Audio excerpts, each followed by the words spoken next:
Today we're doing a brand new show about something we started covering a while back. That something is the move by communities across the U.S. to install ultra-high-speed fiber optic internet systems that transfer data at 1 gigabit per second. That's 50 times the average speed for homes in the rest of the country and just as rapid as service in Hong Kong, which has the fastest internet in the world. The model for doing this from the get-go has been Chattanooga, Tennessee, which turned on one of those systems about 4 years ago and has seen rapid economic growth ever since. With that in mind, before we plunge into the brand new show, we decided to play the intro we wrote and recorded a few months ago, which, not incidentally, features the great Hong Kong actor Alan Yu. Welcome to Chattanooga, simple one. Wow, it looks like the future here. Of course it does. To you. Would you like something warm to drink? Sure, yeah, thanks. Earl Grey, hot. What? That's incredible. How did you do that? We use what you would call the internet. That's not how the internet works. You can't just say, make me a duck and... Please be careful around the replicator, my primitive friend. Sorry, what's that little kid doing over there? Child, tell our visitor from the Copper Age what you are doing. I'm fixing part of the healthcare system of Ecuador. How is that even possible? I'm in remedial classes. They don't let me do the hard stuff. Also, this is recess. Okay, this is mind-boggling. I need to sit down for a second. I'm getting a mild headache here. Alan, come over and scan her. There are indications of a mild untreated sinus infection. I would estimate she has had it for 3 months. There is inflammation in her left ear. Wow, it's really great you have a doctor here. Oh no, I work at the car wash. Okay, look, this is crazy. Just because you built up your bandwidth with gigabit service, that can't possibly result in an advanced civilization. What's so funny? You would never understand. I think it's time for you to go back to your simple home. No, don't send me back to Connecticut in 2014 where the YouTube videos still buffer. Please, let me stay in Chattanooga. It's so cool here. Bye-bye. I hate it back here. I'm going to demand that Comcast build something like that for us here in Connecticut. I'm going to start working on a proposal right now. Whoa, Ernest Goes to Jail is on. I love that movie. I'm just going to watch that first and then write up the whatever it is called. Meanwhile, listen to this show about... This movie is hilarious.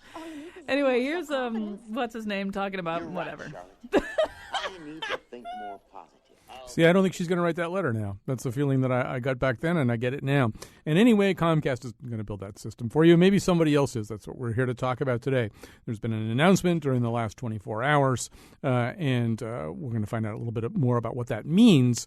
But before we do that, let's kind of reset the subject. I did my humble best to explain it, but as we go into this, Ellen Katz, who's the Connecticut Consumer Counsel, who's been spearheading this effort, is here in studio with me, as she was last time we did this show.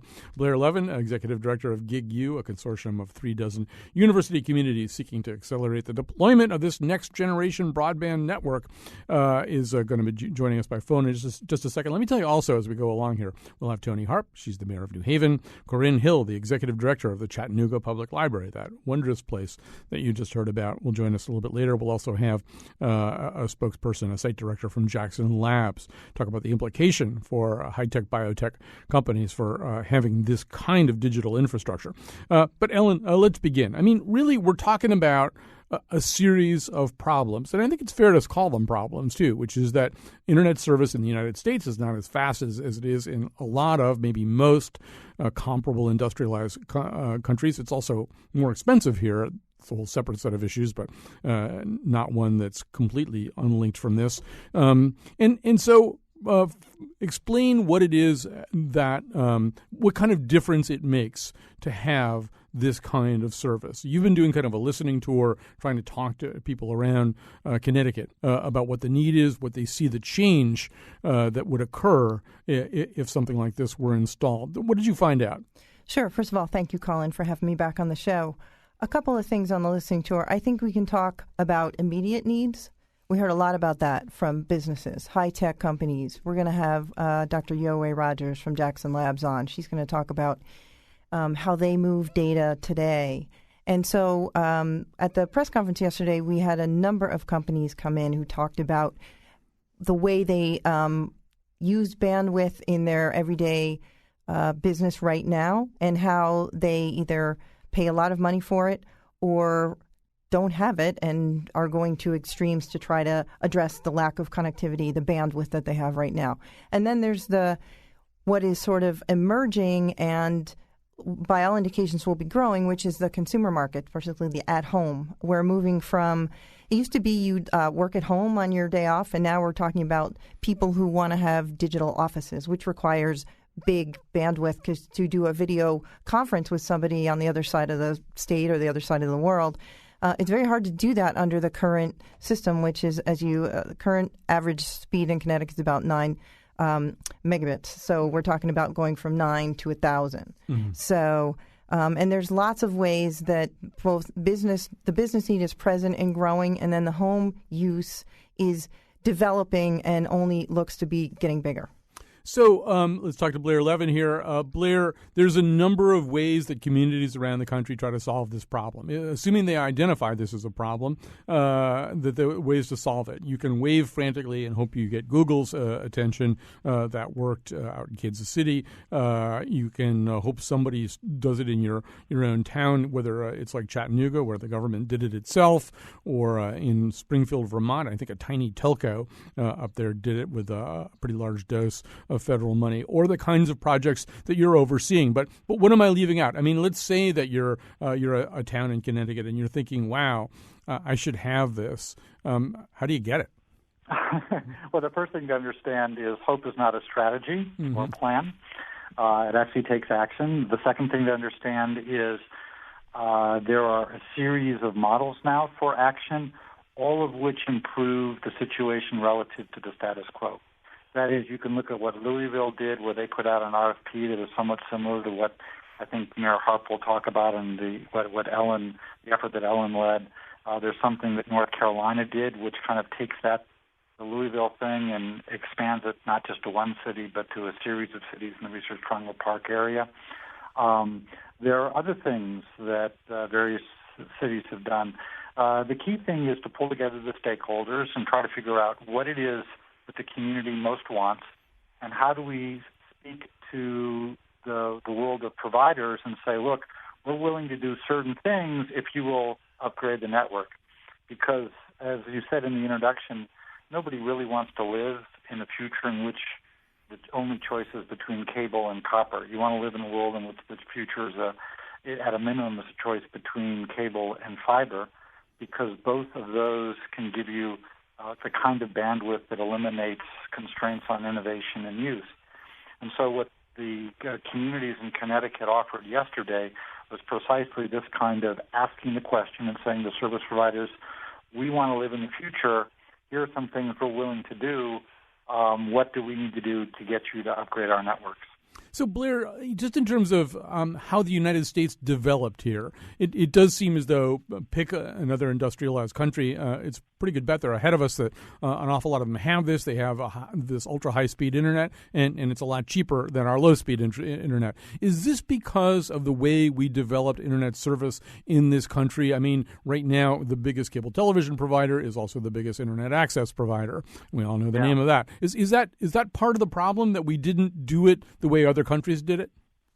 Well, every country does it its own way, and there are advantages and disadvantages, and there are certain things that are cyclical. For example, we were behind early on in mobile. I would argue we're now ahead because of the way we did certain spectrum policies. So if you look at fourth-generation wireless, the United States absolutely leads the world, but we did not lead the world 10 or 15 years ago.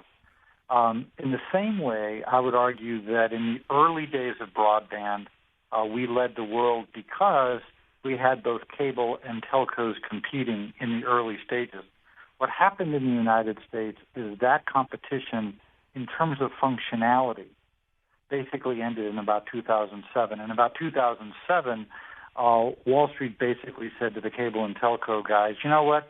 you're both better off if you don't invest in the network and you both harvest your pre-existing networks. And remember, the first network was the telco network, in which there was a deal in which we said 100 years ago, AT&T, you get the monopoly, but you got to do universal service. 40 years ago, we said to cable, you get a monopoly, but you got to do certain things for the public good. We never did that deal with broadband. Instead, what happened is it kind of emerged, where both cable and telcos jerry-rigged their networks, and that worked in the early stages, but it's not really going to work going forward, and that's the problem. So we're going to add Tony Harp to this conversation in just a second. But so, Ellen, some of that has to do with who gets access to the polls, right? And what have we done here in Connecticut about that?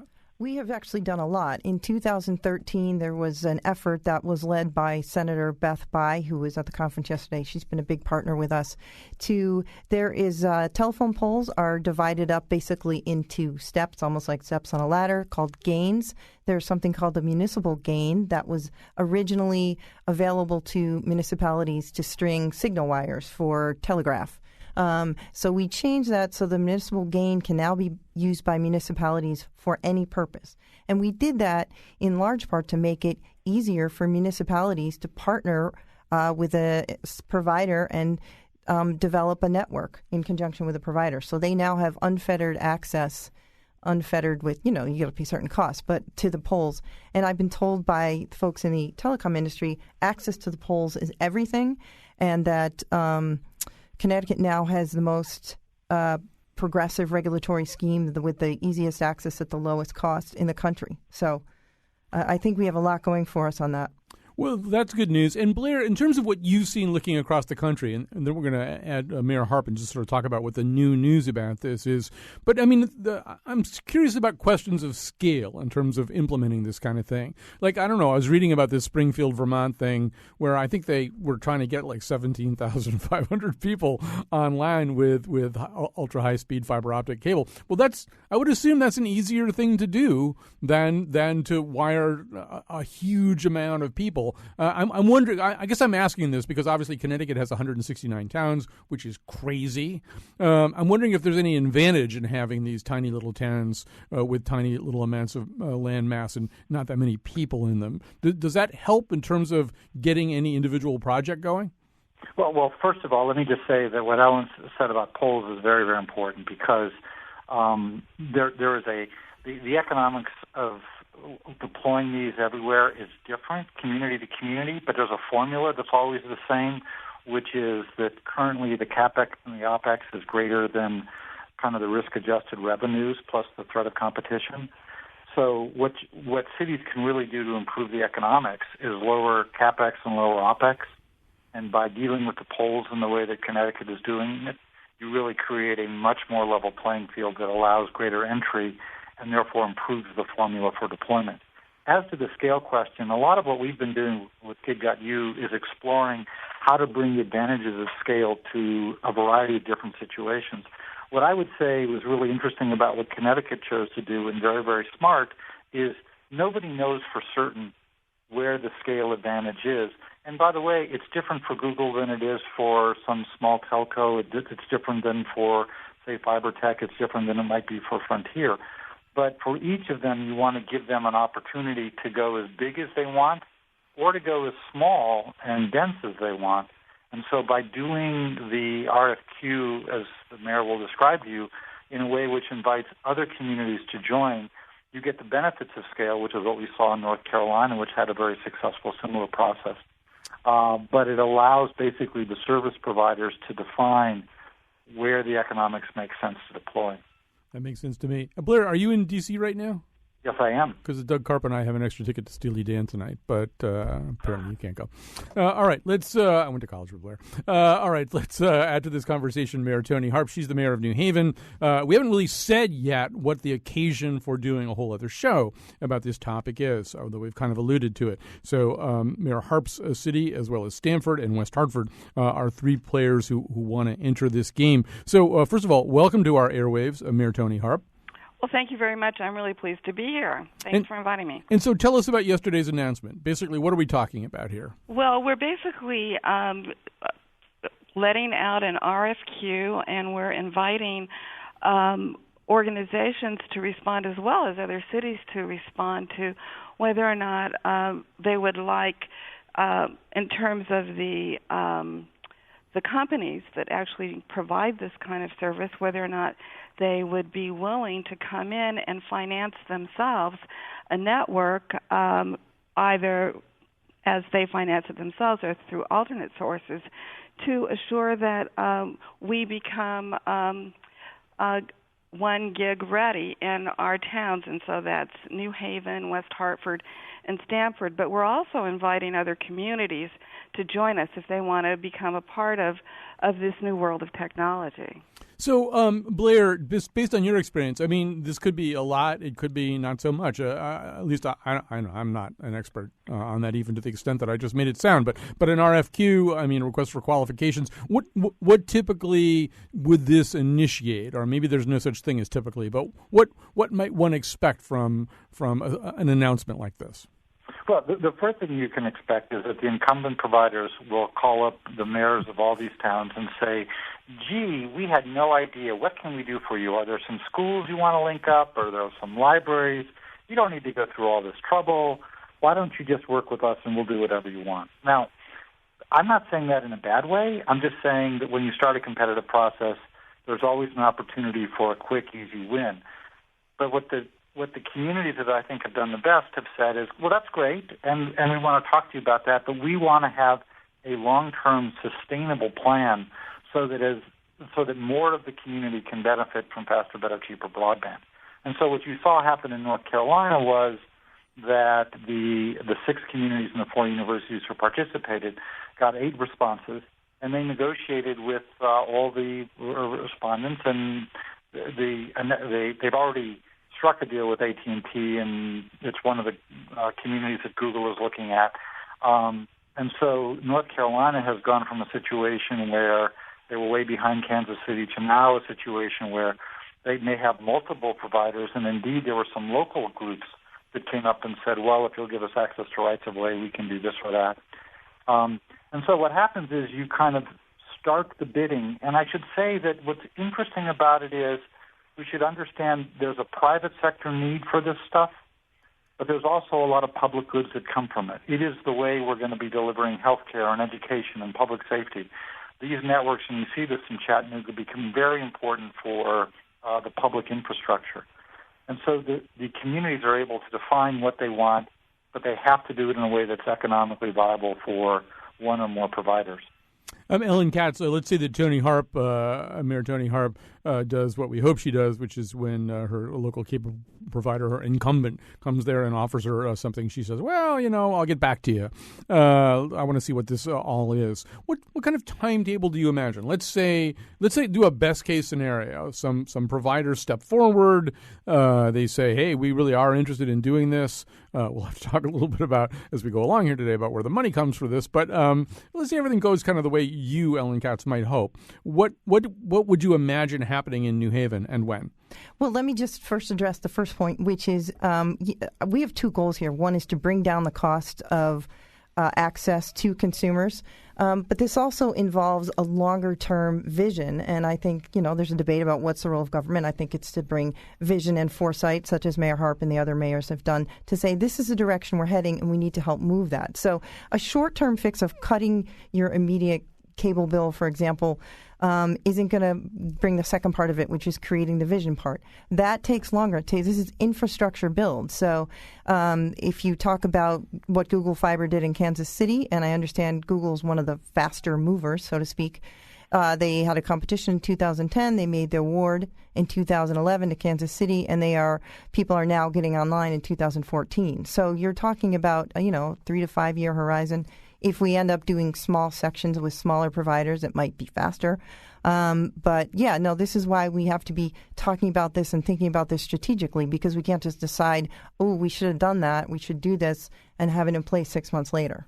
Mayor Harp, the seeds of this question were contained in your last answer. But obviously, even if you get suitors coming to your door and ringing your doorbell, they're not there because for love, they're there for money. So how does this get paid for? Well, we really believe that there is enough resource in providing this for the providers for them to actually get it funded over time on their own or to find alternate sources of funding, so that we don't believe this is something that will actually cost, say, the people of New Haven, West Hartford, or Stamford extra resource, so that we believe that, and it hasn't in other areas, so that we believe that we're similarly situated and that it's not going to cost as much of anything at all. There's so much of a financial benefit to those who they will get on, because we're going to negotiate that deal so that there'll be more users, that it will actually pay for itself. Blair, I got a couple of questions about that. But first of all, I believe you used to work for a place called the FCC. Yes. And one thing, I mean, at least initially in the early stages of this, there was federal grant money available, right? I mean, I think that place in Vermont, they got some ERA money. I don't know what else they got. That's the Recovery Act. They got some ERA money. Is there federal money that can roll in the form of grants to some of these towns, or is that all over? That's all over. That was part of the Recovery Act out of the Department of Commerce. And it wasn't built specifically for this higher speed network. It was really just trying to fill in some of the holes. But some of the money got used and effectively was just all part of the puzzle piece to create it. I should note that, interestingly, the FCC has now created a $100 million fund, but that's focused on really rural communities to try a bunch of experimentation so that rural communities can get some of the same kind of benefits that a Chattanooga or Kansas City is getting with higher speed networks. And so I also want to just sort of check in about two things that might be on a slight collision course. So Ellen Katz talked about just lowering the cost of Internet service. On the other hand, if Mayor Harp's vision is implemented, and if I understand what we're talking about, that means the providers come, they say, yeah, you know what, we can make this work. I mean, we can make this work just by selling service to people. So let us put the fiber optics up there and we'll run this whole thing. Well, then the question becomes, well, they charge whatever they think they need to charge in order to make this work. So is Ellen's dream of lower cost but incredibly much faster Internet compromised by that? Well, look, there's always a tension between kind of what you're trying to do in terms of the cost side and the functionality side, and the question is, how do you have a process in which competition drives the right answer? Last week, the chairman of the FCC, Tom Wheeler, gave probably the most important speech ever given by an FCC chair on this very topic. And he said two very important things. Number one, that Americans are going to need a lot more bandwidth. And number two, that when we get to the more bandwidth stage, the current market structure is not going to deliver that bandwidth or deliver it at an affordable price, because there's only one choice today for about 85% of Americans. By the way, the statistics he was using, we used when we were doing the National Broadband Plan, and the statistics have not changed that much. So in other words, we actually presented to the Commission the evidence that finally the higher-ups at the FCC are finally recognizing is really important. So we know that's true, and then the question is, what do we do about it? And I think what the folks in Connecticut are doing is exactly the right thing.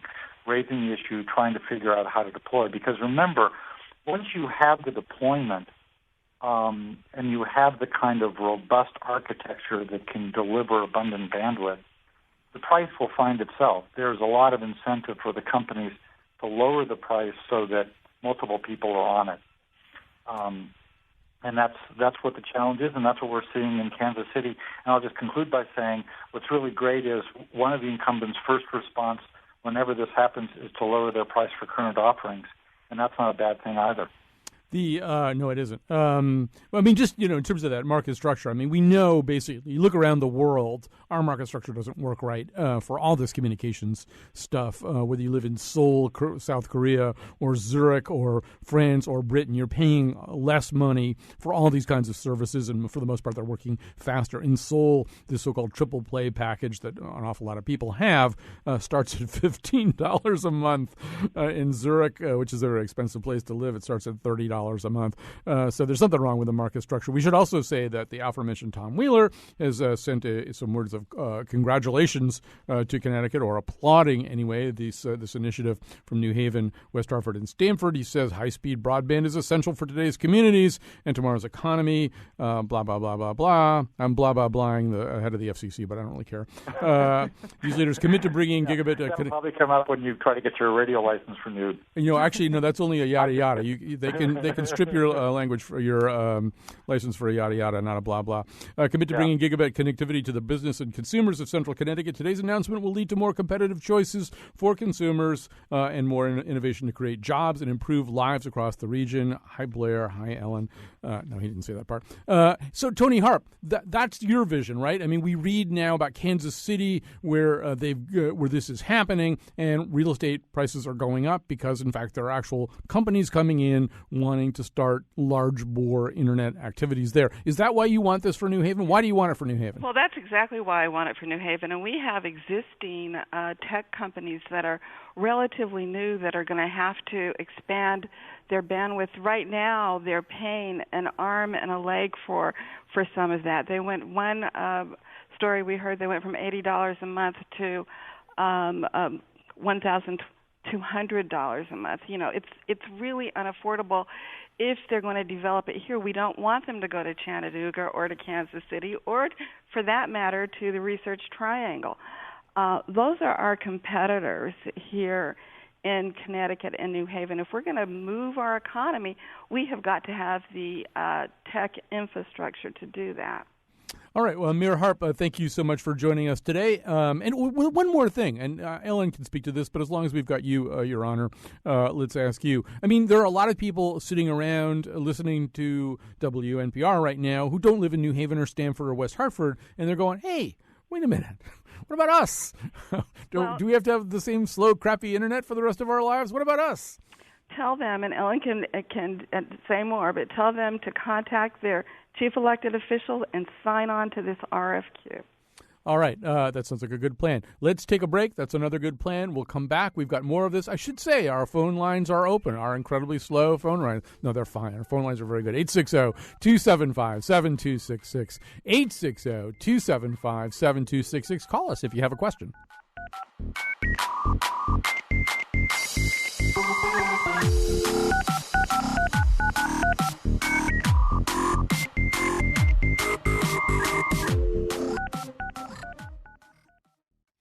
All right, we're having this conversation about what it means to have ultra-high-speed gigabit service installed in communities around Connecticut, if that can actually happen. Ellen Katz is the Connecticut Consumer Council. She's in the studio with me. She believes it can happen. Blair Levin is the executive director of Gig-U, a consortium that makes it happen in university communities around America. And joining us now, the first time we did a show about this, we wanted to have somebody on from Chattanooga. And they said, we can't talk to you right now. We're inventing new enzymes, which is the kind of thing they do in Chattanooga all the time now because they're basically an advanced civilization. However, we've managed to sort of break through somehow. And they also couldn't, our emails were like showing up there, days later after we sent them because our system is so slow. So that's another reason it was very difficult to book anybody from Chattanooga. Corinne Hill is the executive director of the Chattanooga Public Library, where people are sitting in little carols all around her inventing new enzymes. She joins us now. Corinne Hill, first of all, welcome to the show. Hi, thanks for having me. And I'm scratching off the creating enzymes off my to-do list of things that we're doing. So thanks for hitting that for me. All right, yeah. It's I think Tuesday is Create a New Enzyme Day in Chattanooga, citywide. So, in all seriousness, I mean, this is what, you're 4 years into this now? Yeah. Describe the difference. Describe what's happened. Okay, I want to talk about it. I've been in Chattanooga for 2.5 years, so I haven't known, living in Chattanooga without it. But I've known living in other cities without it, and I'm here to tell you that it changes everything. It changes your life. I mean, if you just talk about it from a quality of life perspective, it's phenomenal. I don't watch the little wheels spin anymore. It doesn't take me forever to load a page and do my banking. Right? I mean, I can get in. I can do it on. You can do it in no time flat. I have 100 meg of speed in my 1,000 square foot apartment that I pay $58 a month for. It's like I've talked to friends who have family in assisted living, and they go help mom do Medicare sign up. It takes all day if you're not in Chattanooga, because you got to wait for the pages to load, and you got to, it's a pain. It's painful to work like that. What I love about offering that level of speed in a public library is that even though I say only $58 a month, that's a lot of money for a lot of people. And so kind of leveling that playing field so that people do have access to that level of speed for free is really, really sweet. And I see people a lot, people who have, we have a university in town, so folks who are trying to reach people at home come in and video conference from the library, which is really, and it makes it easy to do. And I can't tell you just talking about the pleasurable experience of doing it. I think in libraries we've reached that point where in the 90s when internet first hit, where we were all about needing the equipment, needing the hardware, and now the big divide is the access to the high-speed broadband. That's where it's really a game changer. So just speaking like as a citizen of Chattanooga, when I leave here, it's so depressing because I'm like, how do you guys live like this? When I go to other cities, it's like, how do you live like this? How do you get anything done? You're right. I mean, and now you've made everybody incredibly envious. Well, you should say something about the library itself. You actually do have this so-called maker space. In other words, for kids. Explain what that is.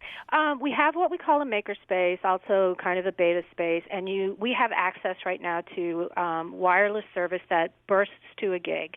All the geeks will tell you there's no such thing as true gig wireless, but we get really, really close, I promise you, as close as you can get. And it's allowed for some experimentation, and it's really we've catered to that, to the entrepreneurial community, to what I would call the freelance job market. It's definitely played into that, where people need a place to work, and they want that kind of access. And what's starting to happen now is that we're moving into creating what we're calling a gig lab through Mozilla out of San Francisco. They're helping us fund it. And also working with our electric power board, EPB. And what we're doing with the gig lab is really creating a hardwired gig environment for people to really come and build things for the gig. And the way I compare it, or the way I wrap my head around it, is when they invented electricity, you walked in the room, you turned on the light, and everybody went, wow. And then it was, so what do you want to do now? Right? So you got the lights on. And that's kind of where we are, where we have so much speed.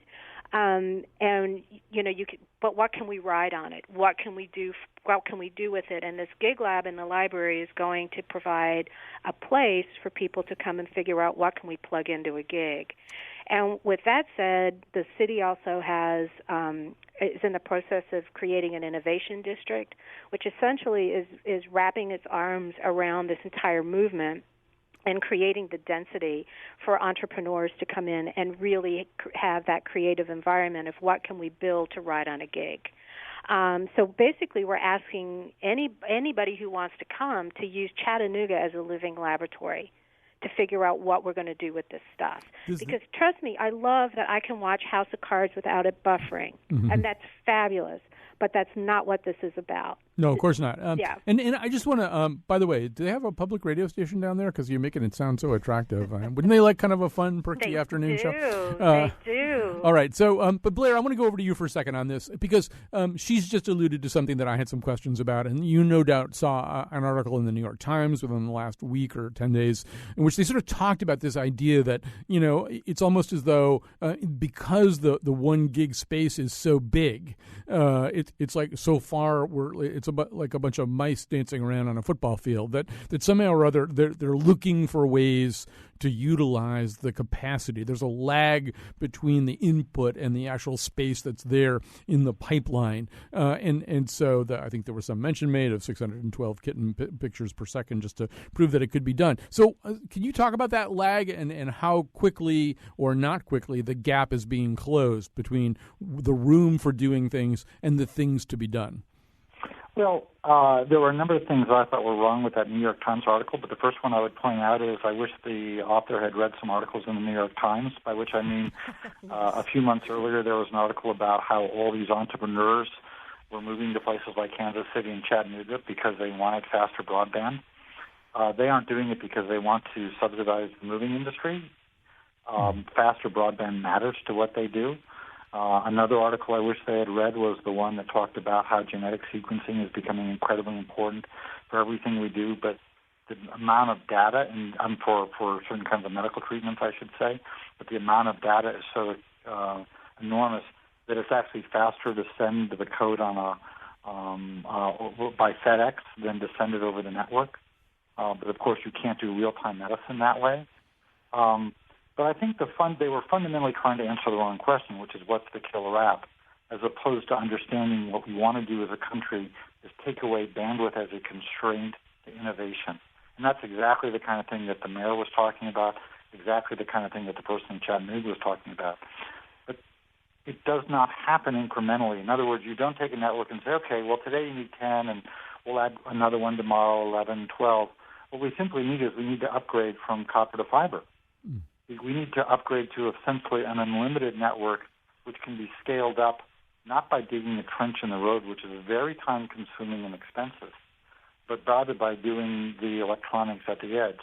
You know, Google is the fastest operating company in the world. And it's taken them about 4 years from conception to being able to build out that gigabit network in Kansas City. Networks take a lot of time.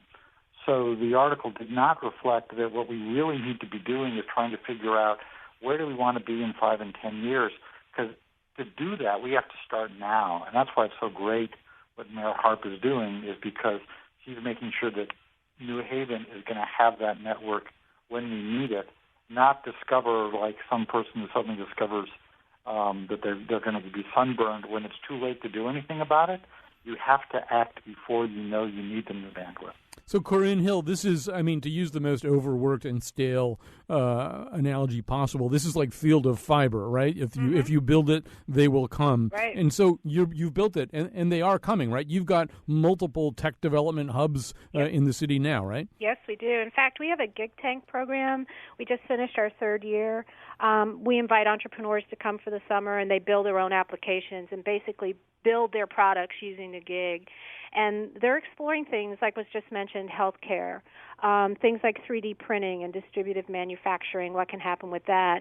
But what's happening now, which I think is really like an immediate benefit of this, was when EPB built they needed a gig basically to build a smart grid for the electric program because our electric system was shot.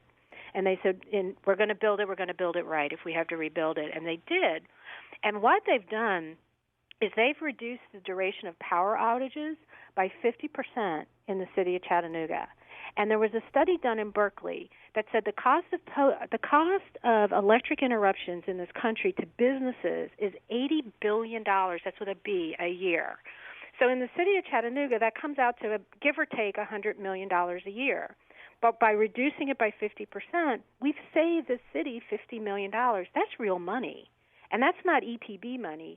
That's my money doing business, right? That's like a real immediate payback. But going to the infrastructure, you have got to have the infrastructure in place. And I didn't have it in the library when I got here. And I'm still putting infrastructure in, and it's not cheap. But I think it's important enough that I give up other things so that I can have it. But you're absolutely right, and it would have taken EPB, I think they had like a 10 or 15-year plan, and if it hadn't been for the Obama stimulus money, this wouldn't have happened as quickly as it did. All right, so we're going to have to take a break here. Thank you so much, Corinne Hill, for spending some time with us. Now you can get back to doing something that we can't even imagine, given our puny Connecticut intellects. But we're going to catch up someday. All right. Go for it. Do it. We're not eating your Chattanooga dust forever. Blair Levin, I know you've got to go, too. I want to thank you very much. Last call for the Steely Dan tickets. You could take the shuttle up, see your daughter. The show's in Wallingford. Love your show. All right. We'll talk to you later, Blair. All right. We'll take a break. We've got some calls. We're also going to talk to one of the people who would probably be using this gigabit service right away. That's Yowei Rogers, site director for Jackson Labs.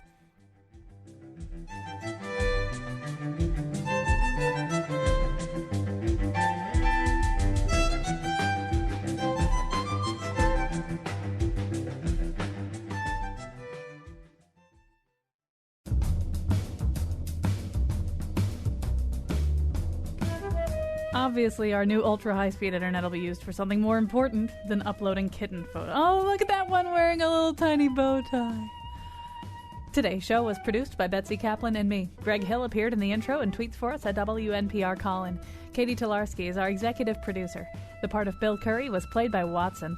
For show pages, articles, and all the Faith Middleton Show staff's passwords to food porn sites, visit our website, WNPR.org. Remember, our 5th anniversary party is on Tuesday, September 30th at Infinity Hall in Hartford. For more information, go to WNPR.org/events. On tomorrow's show, Harriet Jones's Rockin' Scottish Independence Eve special.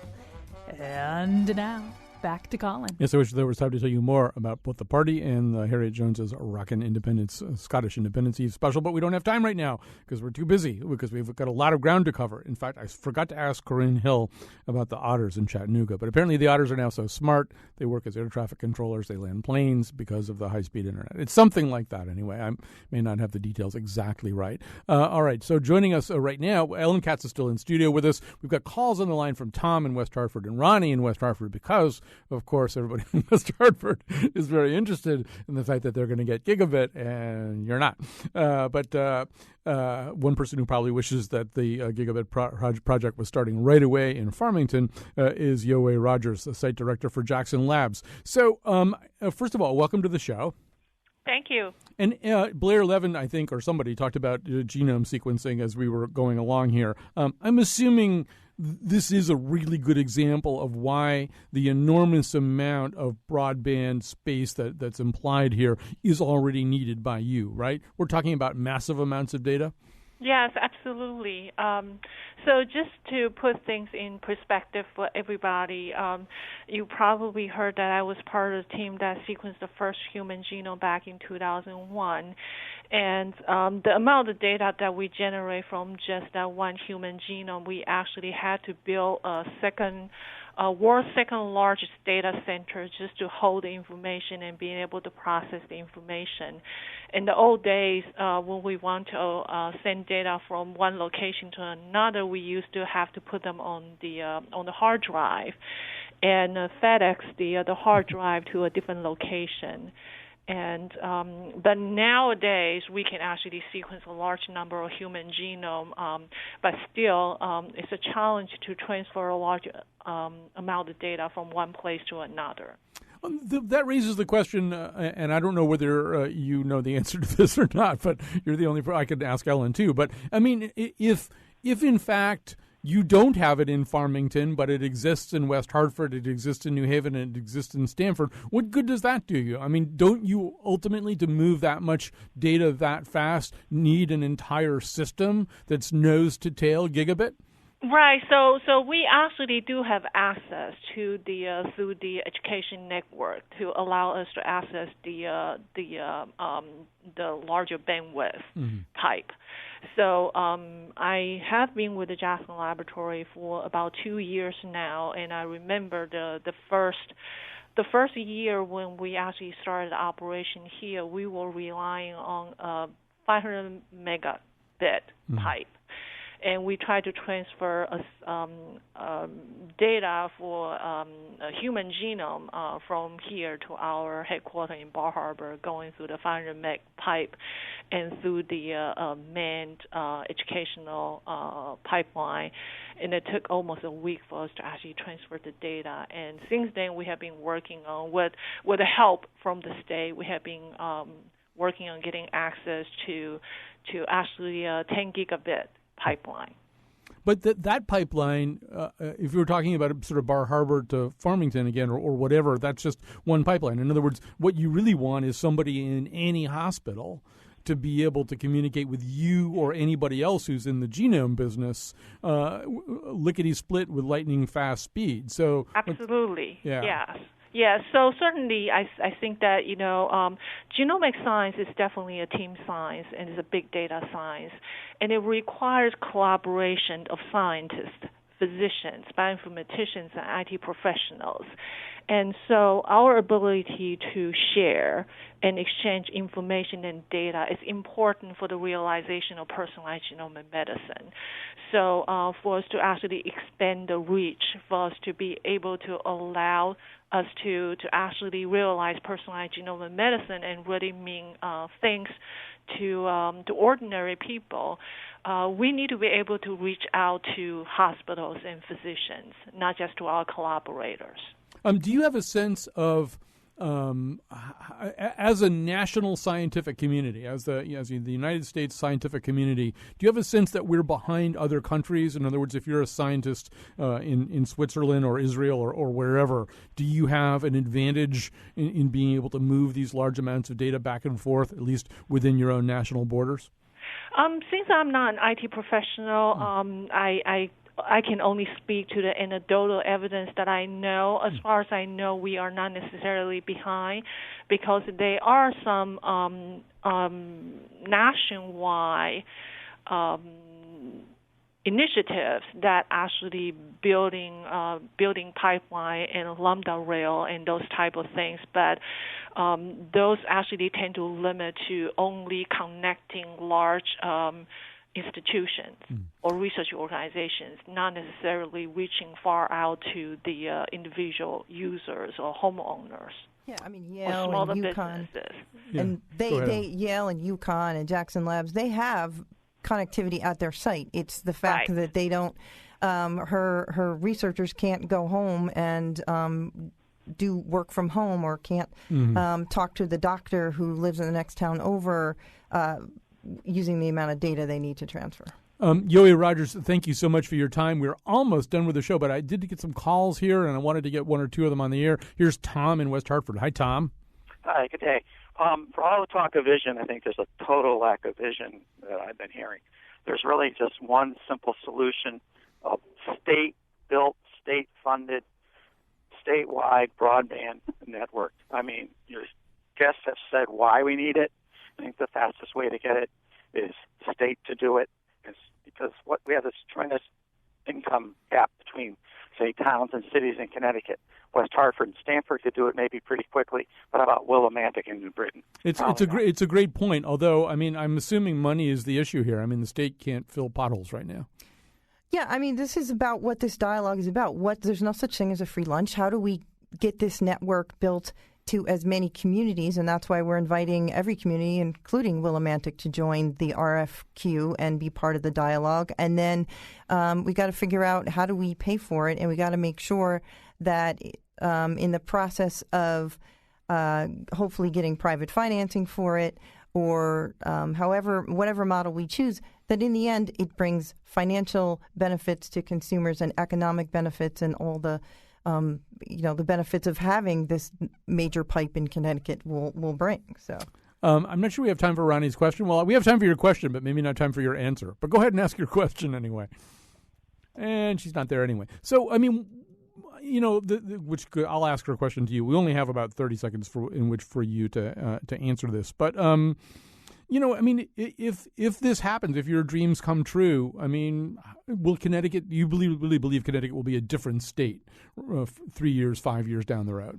I think yes, which I think we'll be moving forward at the speed which we should be moving forward. Yeah, the rest of the country will not continue to move forward, and we will be left behind. And it's not that we're behind; it's that we need to move forward as the rest of the country and the rest of the world embraces this technology. Actually, we're a little behind. But Ellen Katz, I'll say it so you don't have to. Connecticut Consumer Council, thanks for joining us. Also, thanks to Blair Levin from Gig-U, Tony Harp, Mayor of New Haven, Corinne Hill, Director of the Chattanooga Public Library, Yoey Rogers from Jackson Labs. Don't forget, we've got a birthday party coming up on September 30th. You heard about that. If you can't make any of the links work, just email me, Colin, COLIN, at WNPR.org. The following night, this was great planning, but on October 1st at Watkinson School, we're going to have a really interesting forum on teaching, just pure teaching. What if you got all the politics out of the way and just made the kids sitting in front of you in class your number one initiative? What would that be like? That's open to the public, too. You can email me, Colin, COLIN, at WNPR.org for more details. Thanks to Betsy Kaplan and Kyone Wolf. We'll be back tomorrow with Harriet Jones's Rockin' Scottish Independence Eve special. I'm Kyone Wolf, and in this high-speed internet world, it's important to kitten dressed like Harry Potter.